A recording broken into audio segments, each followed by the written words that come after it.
呢條裙咧係超級 vintage 嘅感覺，咁佢亦都可以自己再調校到個長度嘅。咁你唔中意佢咁低咧，你可以變到咁高都得。咁你當然我中意 relax 少少嘅。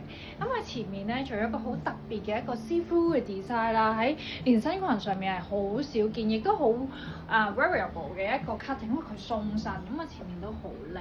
咁後面咧佢好貼心啊，佢做咗一個彈性嘅橡筋俾你，咁就算上圍再豐滿啲嘅女仔咧，着都冇問題，瘦啲嘅女仔着都 OK。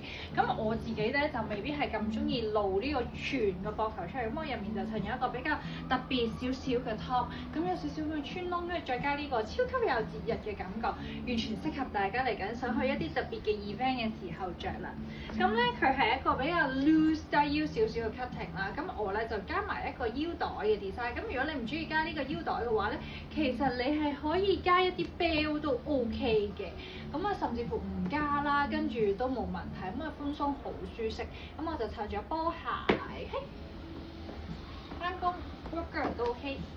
咁你出面其實可以再襯唔同款式嘅外套都會好靚，因為其實你可以一條半截嘅長裙咁樣襯都得。佢有內裏嘅，咁所以佢都唔會話好透啦。